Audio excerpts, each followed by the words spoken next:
Hello good morning बच्चों। कैसे हैं आप लोग? उम्मीद करते हैं अच्छे होंगे और अपने पढ़ाई को लगातार जारी रखे होंगे।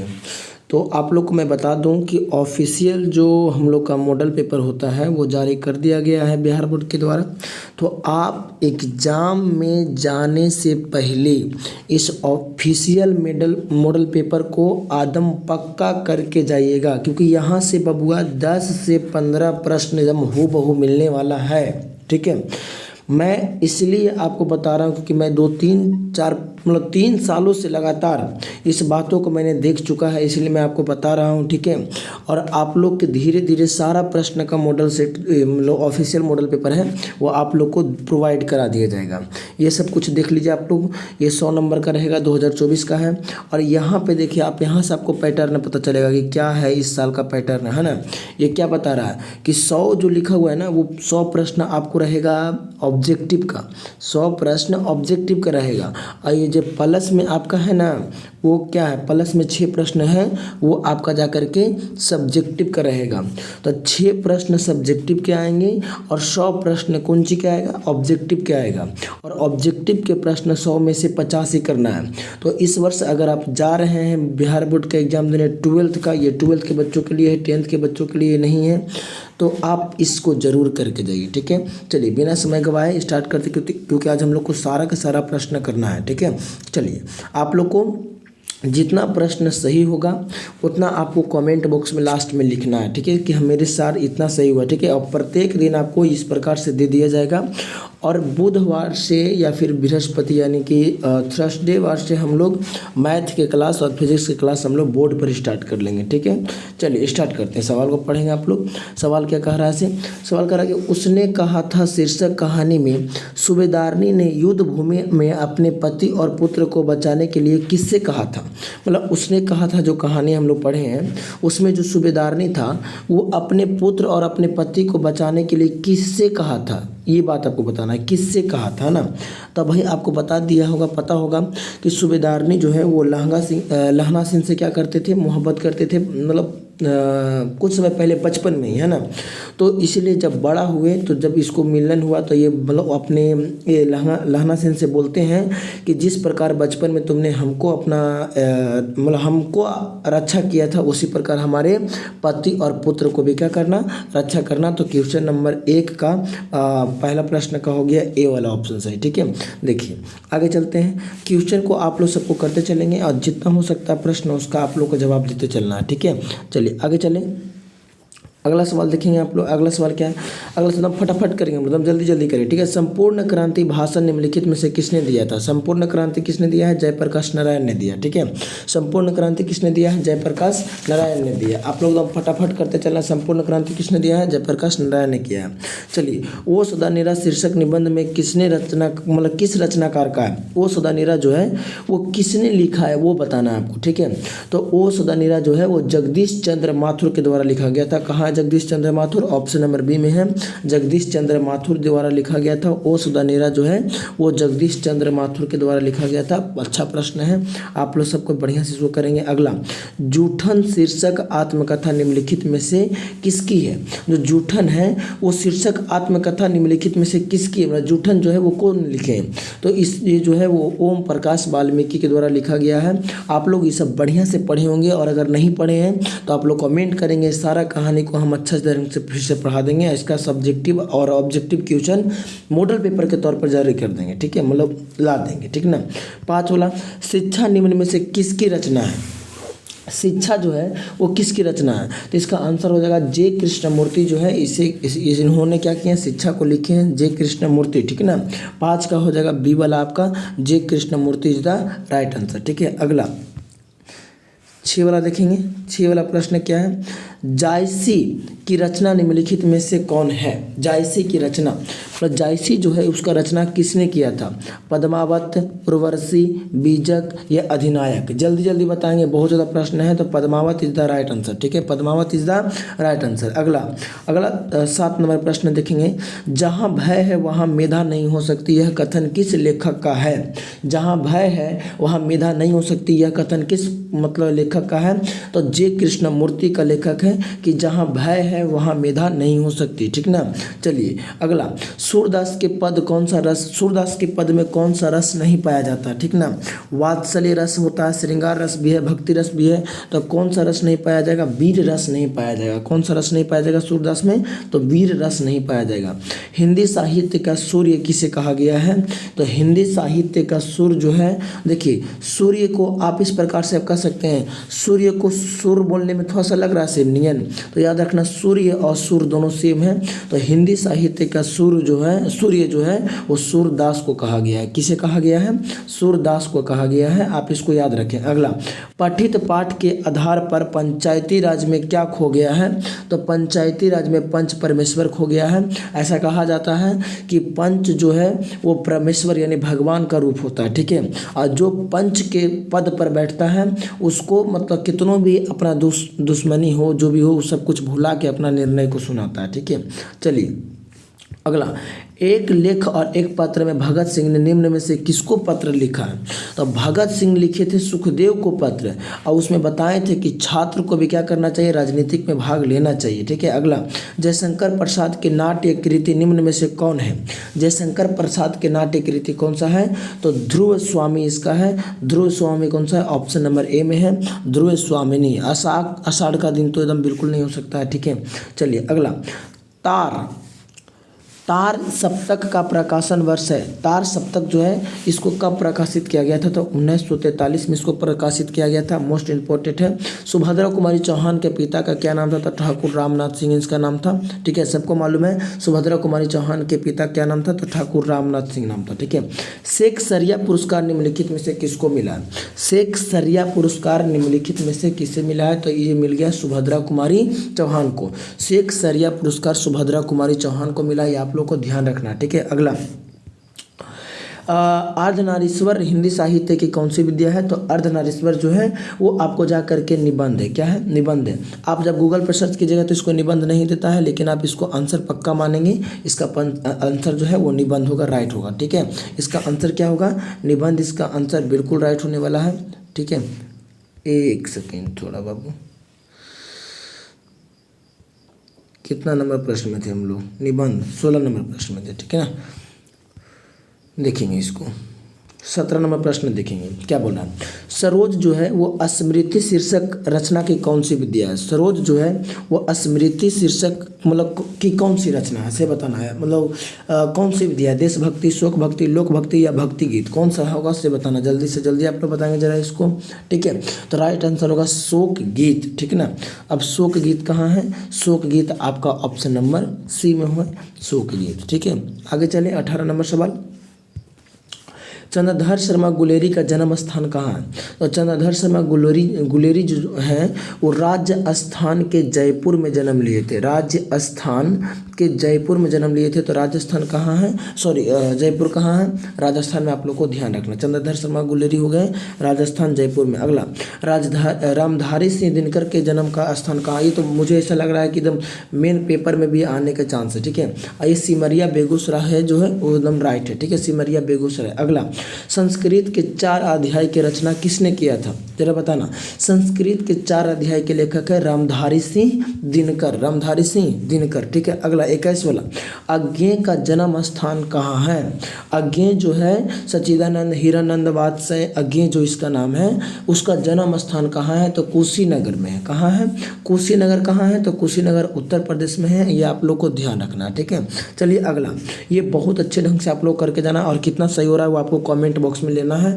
और प्रत्येक दिन आप लोग को सारा विषय 6 विषय को करवा दिया जाएगा ला करके, ठीक है।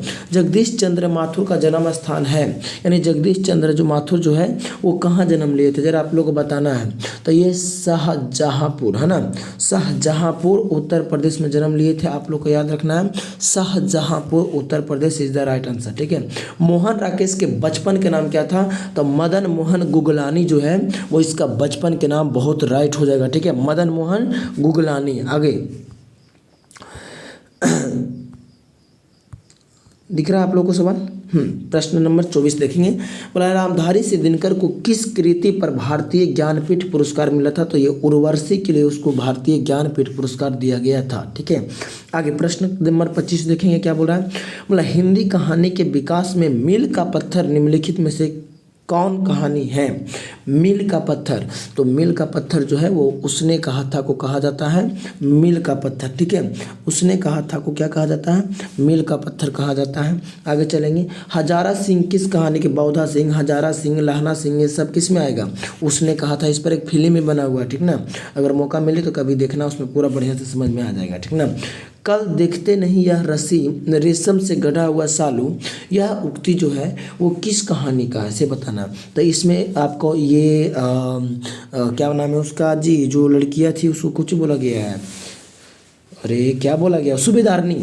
तो सूबेदारनी का ये कथन है, उसने कहा था, है ना, उसने कहा था। मैं ये बोले थे कल देखते नहीं यह रस्सी से गढ़ा हुआ सालू। आगे महेश्वर किस कहानी के पात्र हैं? जरा बताना। महेश्वर जो है वो कौन सा कहानी का पात्र है? तो रोज कहानी का पात्र है महेश्वर। ठीक ना। अगला, कुंती किस एकांकी का पात्र है? कुंती, तो कुंती सिपाही के माँ में है ना। कुंती जो है वो सिपाही की माँ में है। कुंती, इसका माँ के नाम क्या था, इसका बहन के नाम क्या था? ये दोनों आपको बताना। माँ बहन दोनों में से तो हम कुंती बता दिए, और एगो आपको बताना, एगो बिस्नी था, लेकिन बिस्नी माँ है कि बहन है वो आप लोग कमेंट करेंगे। ठीक है। कविता के नए प्रतिमान के रचयिता निम्नलिखित में से कौन है ना? कविता के नए प्रतिमान के रचयिता कौन है? तो Namvar Singh is the right answer. Namvar Singh है इसका नए रचयिता। ठीक है। अगला, जब सच है जब तक मनुष्य बोलता नहीं तब तक उसका गुण दोष प्रकट नहीं होता है, यह उक्ति किस शीर्षक पाठ से है ना? तो ये आपको बातचीत के, कहाँ के हैं? बातचीत इज द राइट हो जाएगा। ठीक है। अगला, डॉक्टर भीमराव अंबेडकर राष्ट्रीय पुरस्कार जो है, तो ये आपको जाकर के ये ओम प्रकाश वाल्मीकि जी भी आपको दलित परिवार से थे, और डॉक्टर भीमराव अंबेडकर भी दलित परिवार से थे, इसलिए ओम प्रकाश वाल्मीकि को यह प्रश्न दिया, मतलब दिया गया था पुरस्कार। ठीक है। देखिए, हम जल्दी जल्दी इसलिए करवा रहे क्योंकि 100 प्रश्न हम लोग के पास करना है, और 100 प्रश्न में अभी हम लोग 33 पे ही हैं, इसीलिए हम लोग जल्दी जल्दी करना पड़ रहा है। आप लोग इसका बस खाली सेट के तौर पर मारें, और आप लोग विश्वास रखें कि यहाँ से 10 से 15 प्रश्न पक्का पूछेगा। ठीक है। आप लोग आके बाद में मिला लीजिएगा, हमको बताइएगा कि हाँ सर मिला कि नहीं मिला। ठीक है। इनसे ये ना करवाओ भूखे रह लेंगे, इनसे ये इस गंदगी में ना, मतलब इन्हें इस गंदगी में ना घसीटो, ये जो है वो किस कहानी में है? तो ये जूठन कहानी में है, क्योंकि जूठन कहानी में जब ये गंदगी मतलब बैल को टांग के लेके गया था, तो उसमें इसकी भाभी जो है ना लास्ट में बताई थी कि मतलब इस कहानी को मतलब इस काम को इससे नहीं करवाओ, है ना। पंडित राम अवतार वैद्य एवं पिताजी किस कहानी के पात्र हैं? पंडित राम अवतार और वैद्य जी किस कहानी के पात्र है? तो तिरिच कहानी के, है ना। अच्छा, तिरिच क्या है? तो तिरिच एक विषैला जहर, मतलब विषैला जानवर कहा जा सकता है ना, विषैला है ना। चलिए, ये आपको आगे भी मिलेगा, आगे भी प्रश्न शायद ऐसा मिलेगा आपको, है ना। जसवीर और जनशेर किस आत्मकथा के पात्र है? जसवीर और जनशेर जो है वो जूठन कहानी में आए थे, जसवीर और जनशेर, है ना। आगे बोला प्रेमाख्यानक काव्य धारा के कवि निम्न में से कौन है? प्रेमाख्यानक, है ना। तो प्रेमाख्यानक जो है ना, वो प्रेम का पीर किसको कहा जा सकता है? तो प्रेम का पीर जो है वो जायसी को कहा जाता है, तो जायसी है प्रेमाख्यानक, है ना। गाढ़ी प्रीति नैन जल भई, यह पंक्ति किस शीर्षक कविता से ली गई है? तो आपको जा करके इसका कड़बक जो है वो बिल्कुल सही है, कड़बक इसका आंसर हो जाएगा। ठीक है। कली कराल दुकाल दारुन सब कुभाती कुसाजू, यह पंक्ति जो है वो किस कविता का लिया गया है? तो ये जो है वो तुलसीदास के पद से लिया गया है। कहाँ से लिया गया है? तुलसीदास के पद से लिया गया है, पक्का याद रखना। डरा हुआ मन बेमन जिसका बाजा रोज बजाता है, यह पंक्ति शीर्षक कविता से है, मतलब कौन सा कविता से? डरा हुआ मन बेमन जिसका बजाता रोज बजाता है ना, बाजा रोज बजाता है। ये 39 का क्या होगा? ये अधिनायक का है ना। कहाँ का है? अधिनायक का है। 40 के देखेंगे। ठीक है। कि जिन बुलबुलों से गांव के घर की रीढ़ झुरझुराती है, यह पंक्ति किस कविता से है ना। तो ये 40 का है, जो कि आपका गांव का घर से भी सवाल पूछा जा रहा है, इसलिए आप लोग गांव का घर को भी आप लोग आराम से पढ़ के जाएंगे, ठीक है। जिस पुरुष में नारीत्व नहीं अपूर्ण है, यह उक्ति किस शीर्षक पाठ से है कि जिस पुरुष में नारीत्व नहीं है वो क्या है, अपूर्ण है ना। ये किस पाठ से है, तो यह अर्धनारीश्वर से है। किसमें है, अर्धनारीश्वर से, आप लोग ध्यान रखेंगे। अगला, वो सदा निरा शीर्षक जो पाठ है, वो सदा निरा शीर्षक पाठ में किस नदी का वर्णन है, तो ये गंडक नदी का वर्णन है। आप लोग याद रखेंगे कि वो सदा निरा जो है वो किस पाठ, मतलब उसमें किस नदी का वर्णन है, तो वो गंडक नदी का हो गया, ठीक ना। चलिए, आज तक तो सुना नहीं था कि कांटों से चुभने से मर जाता है ना। इसमें ये जो है वो किस में है ना, आपको बताना है कि ये मालती वाला में था शायद, है ना, कि आज तक सुना नहीं था कि कांटों के चुभने से मर जाते हैं ना।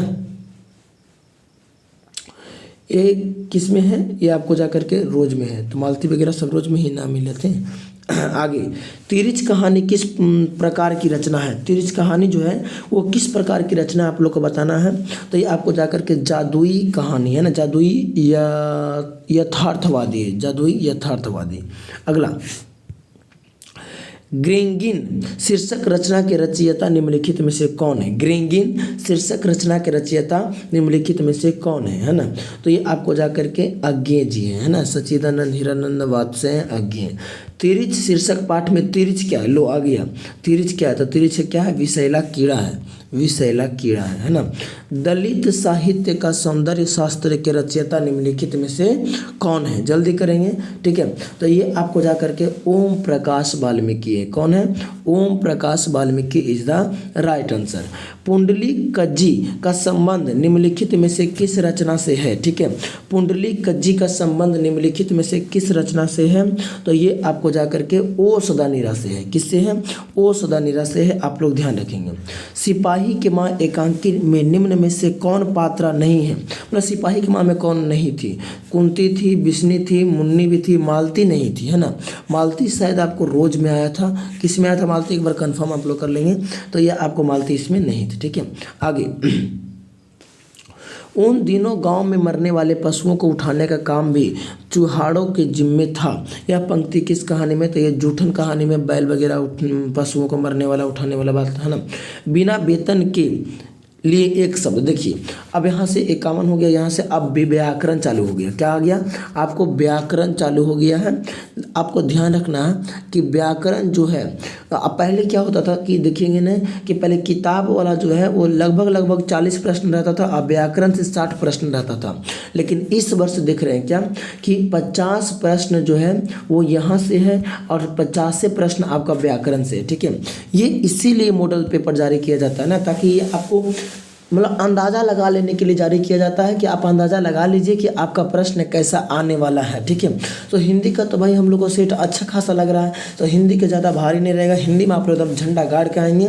हिंदी में कम से कम अगर आपको 95 प्लस आप नहीं करके आते हैं तो फिर दिक्कत होने वाला है, ठीक है। आप आराम से 95 प्लस करके आएंगे, थोड़ा सा ध्यान देंगे, आराम से आप कर लेंगे, ठीक है। बाबू, आपको पढ़ाई लिखाई से संबंधित किसी भी प्रकार के कोई भी आपको डाउट आ रहा है तो आप बिंदास आप हमसे हमसे संपर्क कर सकते हैं, ठीक है। अगर आपको हमसे संपर्क करना है तो आप क्या कर सकते हैं, टेलीग्राम पे अपना मैसेज कर सकते हैं, और नहीं तो फिर आप एकदम पर्सनली अगर किसी प्रॉब्लम में फंसे हैं, बात करना है तो आप हमें कमेंट करेंगे, हम आपके कमेंट बॉक्स में आपको मोबाइल नंबर दे देंगे, तो आप हमसे डायरेक्टली बात कर सकते हैं, ठीक है। चलिए, बिना वेतन के लिए एक शब्द क्या है, मतलब जिसको वेतन ना मिलता हो उसको, उसके लिए एक शब्द बताएं, क्या होगा, तो इसको हम लोग अवैतनिक कहेंगे। क्या कहेंगे, अवैतनिक कहेंगे, ठीक है। अगला, कलम की कमाई खाने वाले के लिए एक शब्द बताएं। कलम की कमाई खाने वालों के लिए एक शब्द क्या है, तो मिशीजीवी इसको कहा जाता है। क्या कहा जाता है, मिशीजीवी कहा जाता है। अगला, जहाँ पुस्तक छपती हो उसे क्या कहा जाता है, गौशाला में तो पशु रहेगा, है ना, तो ये तो हो नहीं सकता है। मधुशाला भी नहीं हो सकता है, निर्माणशाला भी नहीं हो सकता है, तो टंकनालय हो जाएगा ना। चलिए अगला, आपका जल में रहने वाले सेना को क्या कहा जाता है? नेवी फोर्स यानी कि नौसेना कहा जाएगा। और आपको आकाश में रहने वाले को वायुसेना कहा जाता है ना। सेना तीन प्रकार के, स्थल सेना, वायुसेना, नौसेना, है ना। जो फल आहार करता हो उसको क्या कहेंगे? फलाहारी कहेंगे, फलाहारी, है ना। छात्रों के रहने वाले स्थान को क्या कहेंगे? कोचिंग स्थान नहीं, धर्मशाला नहीं, महाविद्यालय नहीं, छात्रावास कहेंगे। क्या कहेंगे? छात्रावास कहेंगे। अगला, राजदूत शब्द कौन सा समास है? राजदूत जो है वो कौन सा समास है? तो ये तत्पुरुष समास है। कौन सा समास है? तत्पुरुष समास है। अगला, यथाशक्ति शब्द कौन सा समास है? यथाशक्ति जो शब्द है वो कौन सा समास है? तो यथाशक्ति जो है वो आपको जा करके ये कौन सा समास है आप लोग को जरा बताना है। यथाशक्ति कौन सा समास होगा जरा बताना। तो ये 58 वाला का क्या होगा राइट आंसर जरा बताना, ध्यान से उतर गया हमको, ठीक है। इसका क्या होगा आंसर वो आप लोग को बताना, ठीक है। 58 वाला। भला बुरा शब्द कौन सा समास है? भला बुरा ये कौन सा समास है? देखिए, जब जब आपको बीच में कोई ऐसा शब्द, मतलब वैसा कोई शब्द जिसमें प्रथम पद भी क्या हो? प्रधान हो, और द्वितीय पद भी क्या हो? उत्तम पद हो, मतलब द्वितीय पद भी प्रधान हो, जैसे माता पिता, ठीक है, माता पिता।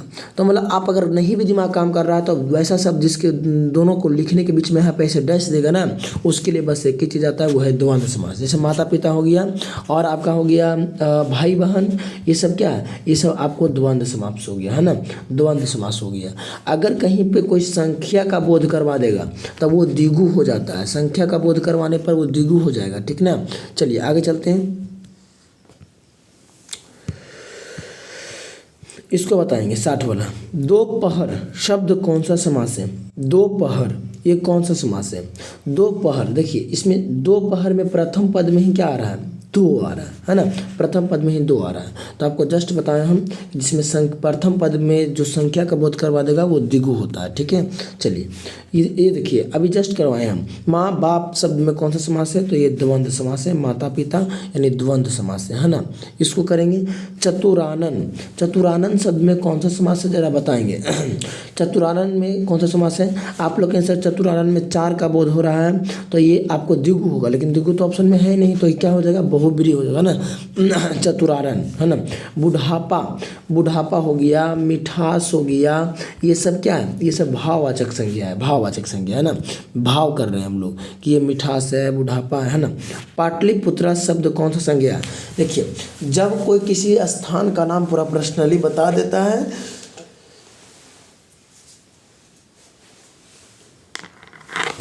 तो वो जो है वो आपको जाकर के व्यक्तिवाचक में चला जाता है। तो ये पाटलिपुत्रा व्यक्तिवाचक संज्ञा में चला आएगा, ठीक है। आगे बोला गुच्छा शब्द कौन सा संज्ञा है? गुच्छा, गुच्छा समूह का बहुत बात करवा रहा है। गुच्छा जैसे यहाँ पे इस प्रकार से सब गुच्छा में आपस में अगर है तो ये पहले ही बोल दिया कि गुच्छा मतलब समूह में है ना। चलिए आगे। चीनी शब्द कौन सा संज्ञा है? चीनी, चीनी कौन सा संज्ञा है? तो जिसको नापा या तौला जा सके, जिसे नापा या तौला जा सके वो द्रव्यवाचक संज्ञा में होता है। तो ये चीनी कौन सा संज्ञा हो जाएगा? द्रव्यवाचक संज्ञा हो जाएगा। अगला, निम्न में से शुद्ध शब्द कौन सा है? आशीर्वाद, ये गलत है। आशीर्वाद गलत है, ये भी गलत है। आशीर्वाद आपका ऑप्शन नंबर ए वाला सही है, ठीक है। आशीर्वाद, ठीक है ना। चलिए आगे चलेंगे। निम्नलिखित में से कौन शुद्ध शब्द है? मतलब निम्न में से कौन शुद्ध शब्द है ना। प्रसाद, समिति गलत है। प्रणाम गलत है। प्रशंसा सही है, बिल्कुल सही है, प्रशंसा है ना। तो प्रशंसा आपका बिल्कुल सही है। अगला, इतिहास शब्द का विशेषण है। मुझे इस पर थोड़ा सा कमांड है, आप लोग इस पे कर लेंगे, ठीक ना। इतिहास का ऐतिहासिक होता है, ठीक है। लोक शब्द का विशेषण क्या होगा? तो लोक का लौकिक होगा। ये सब आप लोग को प्रश्न करवा दिया गया, अगर नहीं किए हैं तो आप लोग हमको बोलेंगे, फिर से आप लोगों को करवा दिया जाएगा, ठीक ना। भारत का विशेषण क्या होगा? भारत का विशेषण हमेशा भारतीय होता है। भारत का विशेषण क्या होगा? भारतीय होगा, आप लोग याद रखेंगे। तो भारतीय कहाँ है? भारतीय आपका ऑप्शन नंबर बी में है, ठीक है। अगला, खून पसीना एक करना मुहावरा का अर्थ क्या होता है? खून पसीना एक करना, है ना। देखिए इसको हम लोग कहते हैं बहुत, मतलब खून पसीना एक करना नहीं कहा जाता है कि मतलब खून पसीना धर के एक करके धर दिया, है ना। तो ये हो जाएगा जाकर के आपका बहुत परिश्रम करना। क्या होना? बहुत परिश्रम करना, ठीक ना। चलिए आगे देखेंगे। ईंट से ईंट बजाना मतलब लड़ाई करना, थोड़ा ईंट से ईंट बजा देंगे मतलब लड़ाई कर लेगा तू, है ना। गाल बजाना मुहावरा का अर्थ क्या होता है? गाल बजाना मैंने ये नहीं समझना कि केरो गाल में धर के पूरा दम लफड़ा दिए, बोले कि गाल बजा दिए, तुम वो गाल बजा रहे हैं ना। तो गाल बजाना का मतलब क्या होता है? इसका मतलब होता है डींग हाँकना। गाल बजाना माने डींग हाँकना। अग्नि शब्द का पर्यायवाची क्या होता है? पावक होता है। आप लोग आज कमल का पर्यायवाची सब कमेंट में लिखेंगे। कमल का जितने भी पर्यायवाची शब्द होता है सब कमेंट बॉक्स में लिखेंगे, ठीक है। देखते हैं कितने बच्चे आज इस कमेंट बॉक्स को भर पाते हैं, ठीक ना। कपड़ा शब्द का पर्यायवाची मतलब क्या होगा? कपड़ा का वस्त्र होता है भाई, कपड़ा का वस्त्र होता है, ठीक ना। आगे काजल शब्द क्या होता है? देखिए काजल हालांकि श्रृंगार करती है महिलाओं लोग, लेकिन महिलाओं का अधिकतर श्रृंगार जो है वो पुल्लिंग होता है। ये मजाक में बोल रहे हैं, ऐसा कोई नहीं, अब सीरियस ले लेना, ठीक है। और काजल जो है वो कैसा शब्द हो जाएगा? वो पुल्लिंग हो जाएगा, ठीक ना। आत्मा भाई आपके पास कितनों शब्द मतलब सब वस्तु हो जाएगा पुल्लिंग, लेकिन आत्मा जो है पवित्र तो कौन सा लिंग है? वो स्त्रीलिंग है ना। हालांकि आजकल के आत्मा पवित्र तो रहता नहीं है, लेकिन फिर हम आप लोग को बता रहे हैं कि आत्मा पवित्र हो गया, ठीक ना। प्राण शब्द क्या है? प्राण शब्द क्या है? पुल्लिंग, स्त्रीलिंग, उभयलिंग क्या होगा? प्राण शब्द कौन सा है? तो प्राण जो है भैया तू कितनों आगे बढ़ जो, लेकिन तोरा अंदर अगर प्राण नहीं रहेगा यानी तो पुल्लिंग नहीं अगर रहेंगे तो फिर आप क्या हो सकते हैं? वैसा कुछ भी नहीं आप कर सकते हैं। पुरस्कार शब्द का विलोम क्या होता है? पुरस्कार का क्या होता है? उल्टा, है ना। पुरस्कार करना और उसको फिर दंडित करना यानी दंड हो जाएगा उसका उल्टा, ठीक है। अनुराग शब्द का विलोम क्या होता है? तो अनुराग का विराग होता है, ठीक है। अनुराग का हमेशा क्या होगा? अनुराग शब्द का हमेशा विराग होता है। कृपा शब्द का विलोम बताएं। कृपा का विलोम बताएं कि कृपा का विलोम क्या होता है? तो कृपा का विलोम कोप होता है। क्या होता है? कोप होता है। गणतंत्र शब्द मतलब इसमें जनता का शासन वगैरह होता है, तो राजतंत्र में राजा का शासन होगा। विलोम पूछा तो आप इसको कर सकते हैं। सकार शब्द का विलोम क्या होगा? सकार शब्द का विलोम क्या होता है? जरा बताना एक बार। तो सकार का निराकार होता है। क्या होता है? शब्द उल्टा होता है, निराकार होता है, ठीक ना। अगला दक्षिण शब्द का उल्टा। तो दक्षिण देखो आप इस दिशा को समझिए, इसको समझे पूरा बढ़िया से। इधर को नॉर्थ कहा जाता है, इधर को साउथ कहा जाता है, इधर को ईस्ट कहा जाता है, इधर को वेस्ट कहा जाता है, ठीक ना। यानी इसको उत्तर, इसको दक्षिण, इसको पूरब, इसको पश्चिम। तो कहा है दक्षिण का विलोम, दक्षिण यहाँ इसका विलोम को नॉर्थ यानी उत्तर, है ना। तो आपका ये वाला क्लियर हो जाएगा, ठीक है। नीलकमल शब्द में कौन सा समास है? नील कमल में कौन सा समास है? जरा बताना एक बार। तो इसमें कर्मधारय समास है। कौन सा समास है? कर्मधारय समास है, ठीक है। थोड़ा पानी किस विशेषण का उदाहरण है? थोड़ा पानी किस विशेषण का ये उदाहरण है ना। तो ये आपको जाकर के परिमाण बोधक हो जाएगा। आप लोग याद रखेंगे इसको, परिमाण बोधक हो जाएगा थोड़ा पानी जो है ना। जगन्नाथ शब्द का संधि विच्छेद करो। जगन्नाथ जो है इसका क्या होता है? जगत जोड़ नाथ हो जाएगा। जगत जोड़ नाथ कहाँ है? हलंत लेकर के जगत जोड़ नाथ, है ना। अगला विद्यार्थी शब्द का संधि विच्छेद करें, है ना। विद्यार्थी का संधि विच्छेद क्या होगा? जरा बताना। तो विद्यार्थी का विद्या जोड़ अर्थी यानी कि विद्या का अर्थी उठ जाएगा बच्चा अगर बढ़िया से ना पढ़िएगा तो। और कहा जाता है विद्यार्थी। दिगंबर का क्या होता है? जरा बताना एक बार। तो दिगंबर का दिक जोड़ अंबर होता है, इसमें हलंत लगना चाहिए, तो ये आपका ऑप्शन नंबर बी में है, दिक जोड़ अंबर, ठीक ना। चलिए आगे, मदिरालय शब्द का संधि विच्छेद करें। मदिरालय, तो मदिरालय में मदिरा जोड़ आलय, जैसे पाठशाला में पाठ जोड़ आलय होता है ना, तो उसी प्रकार का मदिरा जोड़ आलय हो जाएगा यहाँ पे, है ना। अनजान शब्द में उपसर्ग क्या? अब यहाँ से उपसर्ग चालू हुआ है 92 से, है ना। अनजान शब्द में उपसर्ग कौन सा है? तो अनजान में क्या हो रहा है? मतलब जो पहला वाला हटा देना है और लास्ट वाला हटा देना है। तो अनजान में क्या हो रहा है? अन प्लस जान हो रहा है ना। तो जो ये तो हानि के जान जो होता है बबुआ लोग वो वाला जान ना है। 1 महीना के लिए जान के कह दो, अपना महिला मित्र के कह दो कि बबुआ तू साइड रहो, अभी हमार जान कौन है? एग्जाम है। तो बबुआ पहला अब आपको बच गया क्या? जान को छोड़ देगा, वो तो छोड़ नहीं सकता, लेकिन जान को छोड़ देगा तो बचेगा क्या? अन बचेगा, ठीक ना। अगला पुरातन पुरातन शब्द में उपसर्ग बताओ।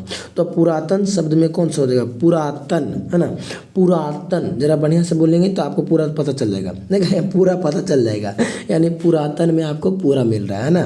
चलिए, प्रतिनिधि शब्द में उपसर्ग क्या है, प्रतिनिधि शब्द में उपसर्ग क्या है, तो प्रतिनिधि शब्द में उपसर्ग हो जाएगा जाकर के आपका प्रति हो जाएगा, क्या हो जाएगा, प्रति हो जाएगा, ठीक ना।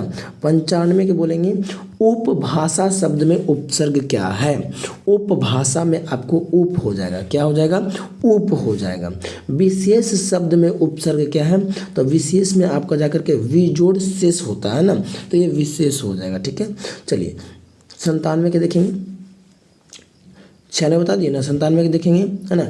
सुकर्म शब्द में उपसर्ग क्या, सुकर्म, तो कर्म, सु जोड़ कर्म, है ना, यानी कि सु हो जाएगा, यहाँ से निकल जाएगा।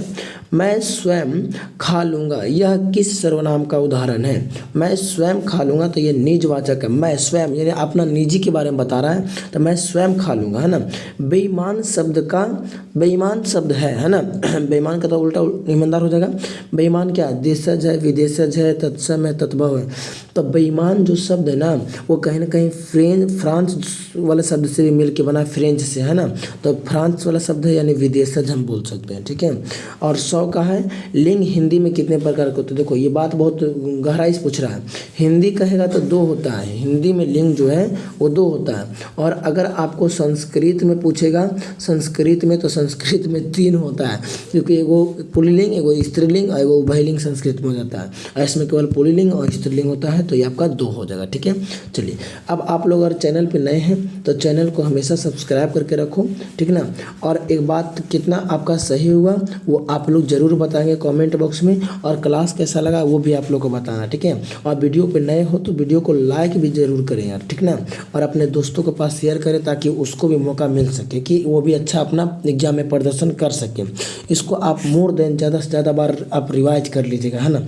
कम से कम आप 3 बार अगर आप इसको रिवाइज कर लिए तो आपका काम हो जाएगा, ठीक है।